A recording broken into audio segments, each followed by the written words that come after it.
Thank you so much for sitting with me this evening. I know it's a busy time for the team of the Drowning Girls from Wren Theatre. So please introduce yourselves so people know who I'm speaking with tonight. Okay, I'm Tatum Lee. I'm the creative director of Wren Theatre, and I'm the director of the Drowning Girls. I'm Jaclyn Manishen, and I'm the assistant director of the Drowning Girls. And I'm Gillian Macleod, and I am the tech, so lighting and sound. Excellent. Nice to virtually meet you. You as well. It's nice to meet you because we didn't get to meet you after the Elephant Man. I know, which I really enjoyed. So tell me, why the Drowning Girls? It's such an epic, interesting story to tell.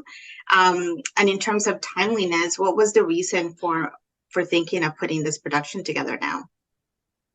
Well, I think that manipulation and taking advantage of people is a very timely theme that unfortunately doesn't have anything to do with it being a period piece. Right. So this might be presented in a way of the women being duped by a man, but I think that the greater message of this show is about manipulation, how that can happen to anybody, and to look out for red flags and the signs of people being taken advantage of.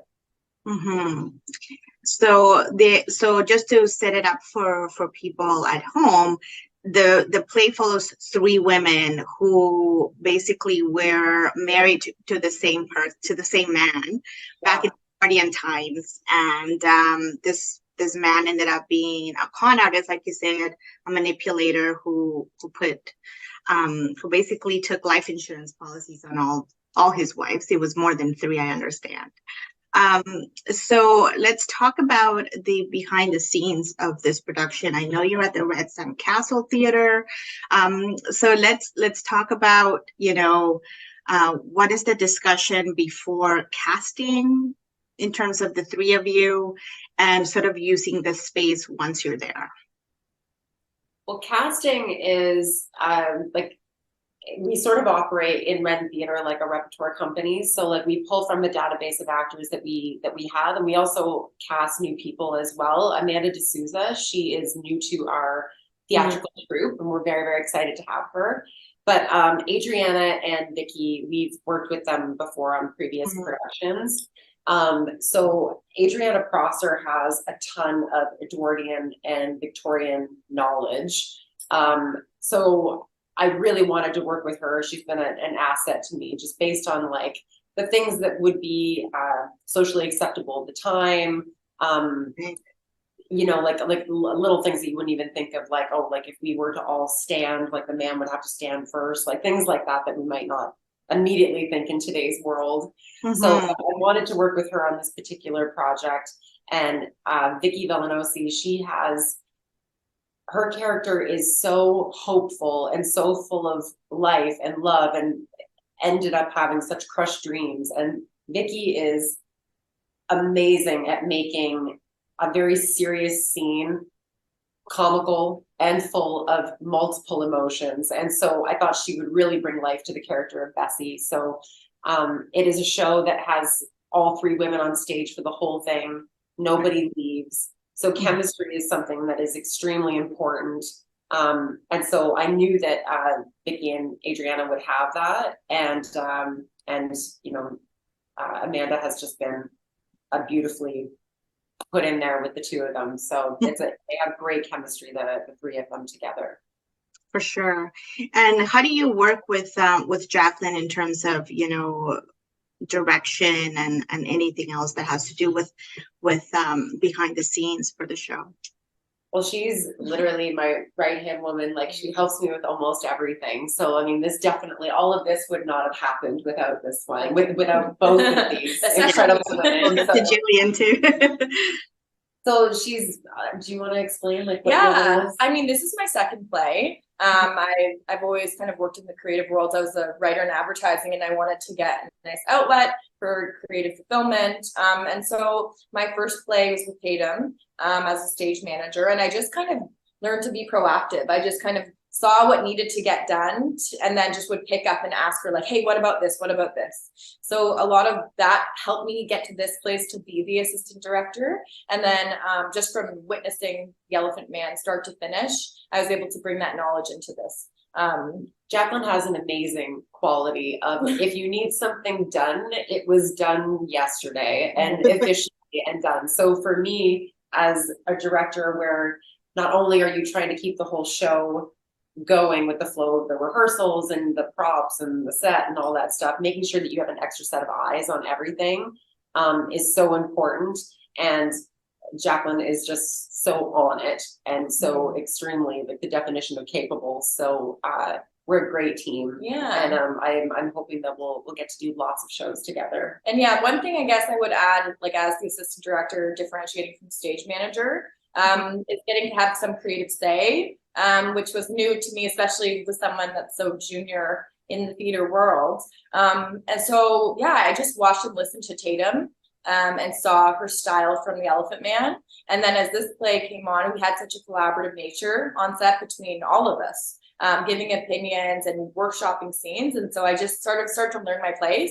And then when I started feeling confident and comfortable, which was honestly pretty quickly, just because we all like, it was a very safe space, I started making little pitches and seeing what worked. And then, you know, kind of shadowing and like emulating how Tatum approaches it with the actors.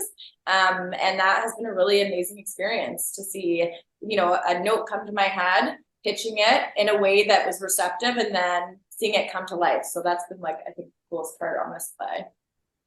Nothing like learning on the job, right? And yeah, exactly. I'm faking it till I make it. Let's just say that. I don't think there's really any other way to learn than just like doing it, especially in this industry, anything creative. It's like you can go to school, which is a wonderful thing, but at the same time, like I've always felt like until I left school and actually was put in these situations, I felt in a way like I didn't know anything. I think that applies to a lot of industries too. Right. So Gillian, tell us about your role. You said sound tech, you're multi-talented. Yes, yeah, thank you.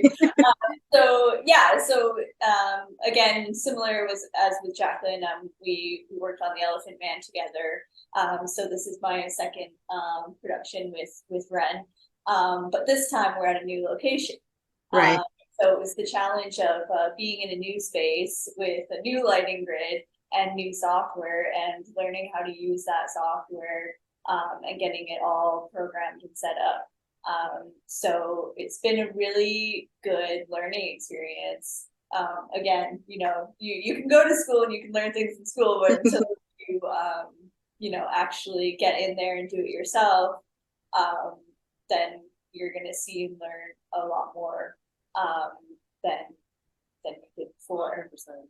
And you also designed all of the lighting, like you, like with a lot of the production is, because it takes place in a bathroom and this is sort of a supernatural ghost story, like it's supposed to feel very cold, very chilly, like there's water all over the floor. Spoiler alert. But you know, like Gillian did a phenomenal job of, once we had the set all in place, like to like really bring it to life with the lighting and like the fog and stuff. Like there's so much that is aided by the technical aspect of this show. It is a very technical It is a very, especially very compared to Elephant Man. Yeah, there's a lot more elements, I feel like, at play in this one than with the previous one. Yeah, 100%. So definitely ups the ante on that. Yeah. And I think something Tatum kind of always says is like less is more when it comes to her productions. So while it is like, you know, there's not tons with the set or props, with the lighting and sound, that's when it really makes everything come to life.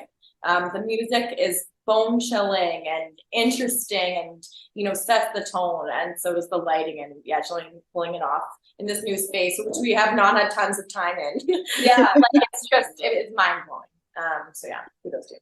I was gonna say, you know, I've seen a production of this play in the past, and it kind of stayed with me. Like the first time I experienced this is definitely the story, but I think any creative way of giving us that, like you said, bone chilling sounds and, you know, lights and moods. So maybe staying with Gillian here, you know, how did you go about knowing what the play is about and thinking in terms of lighting so that people, when they're in that theater, kind of know. Sometimes maybe we can foreshadow what's coming, or, we're feeling kind of scared or unsure of what the character. That instinctive. I mean, a lot of what we play with and what we use, as you can see behind us, is color. So we've got a lot of these blue tones, these cold tones. But we do have scenes that are more uplifting. We have tea when the three ladies are having tea, talking about when they first meet, George Joseph Smith. And we have some of this red color come in because they feel that they're in love. Obviously, like we know as the play goes on that they're being, duped. But for them, that's what they're feeling. That's like the emotion that is being evoked in that moment. And then we kind of go back to that cold, blue color again when, we come back to the reality of, oh, but that wasn't real. Like he was tricking me. Yeah, Right. really, she's really like created a lighting story that complements the emotions of the women in the scene. It's not just like the lighting of the room, but it's like the lighting of the emotion. And I love what she's done with the lighting. Like it's really near the end we have more red, but in like an angry, vengeful way, Right. rather than a nice, gentle love.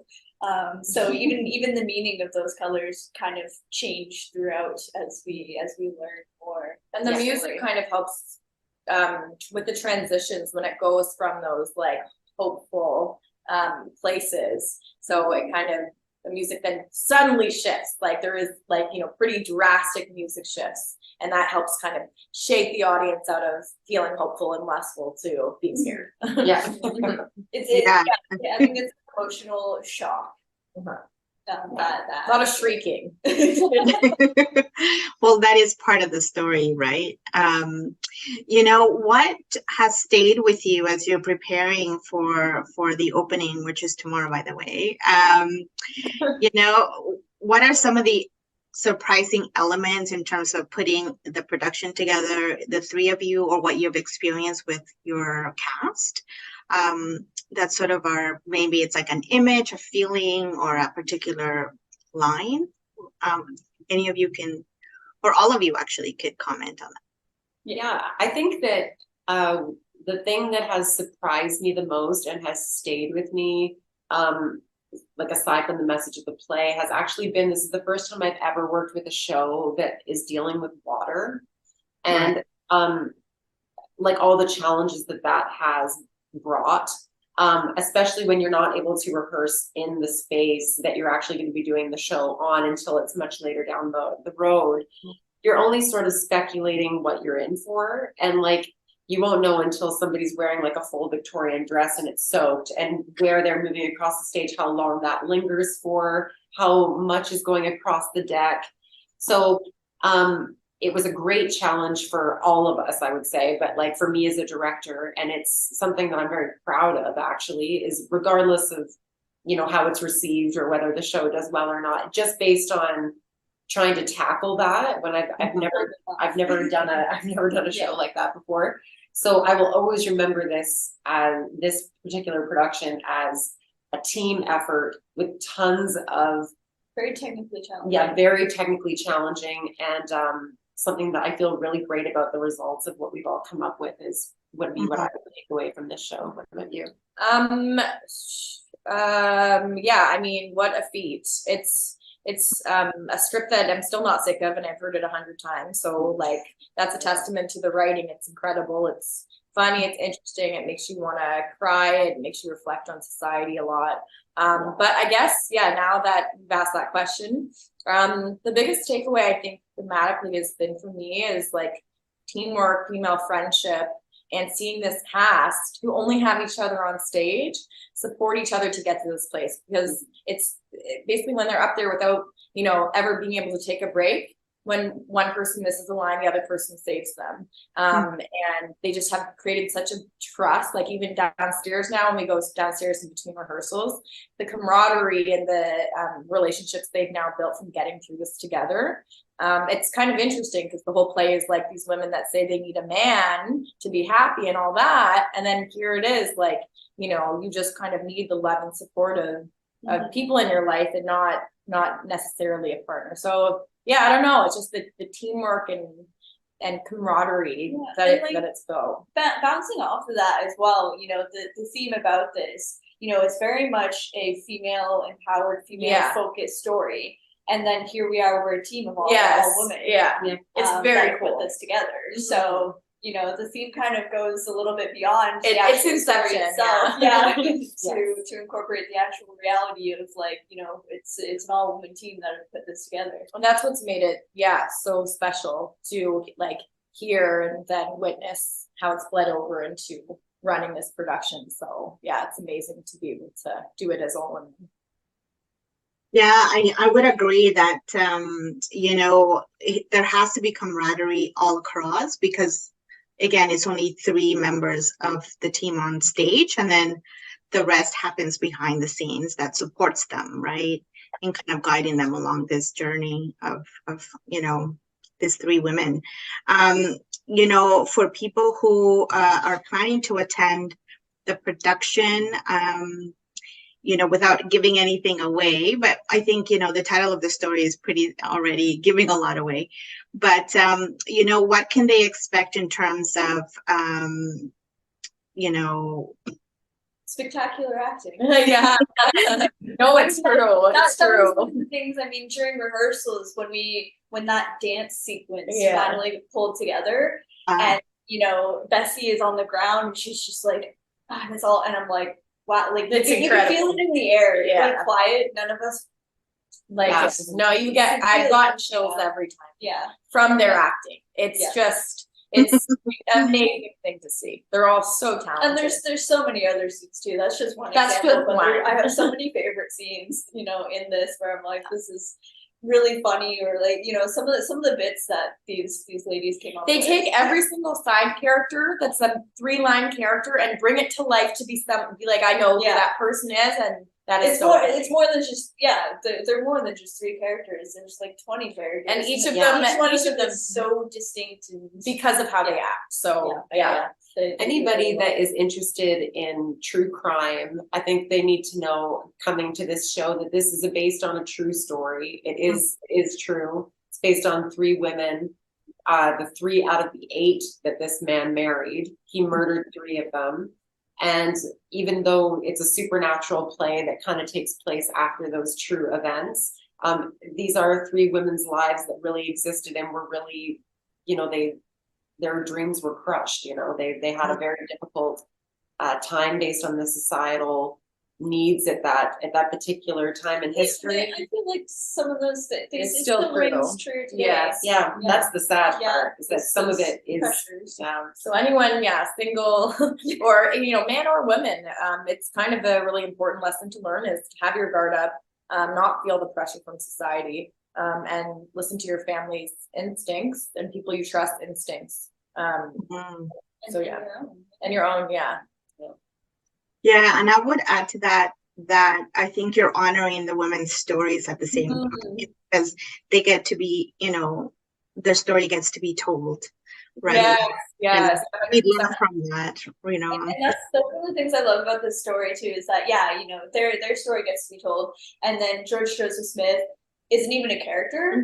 Like he's part of the story, but he's not even like acted by. There's no face to him, and I mean, I do the knocking from behind the door. But like he's not important. See him. He's not important enough because it's like, this isn't about him. This is about our ladies. You know.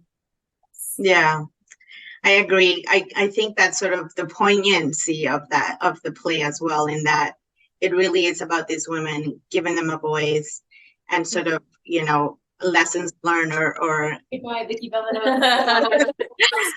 people need to go home, you know.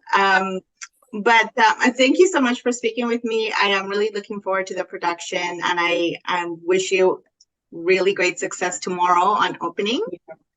I'll be sure to tell folks to go to the website. For the venue is the Red Castle Theatre, but Wren Theatre is the production that is putting together the production, I should say. Thank you so much again, and lovely to speak with you. Yes, Yes, thank you so much. We hope We you appreciate can, it. yeah, we hope you can make it.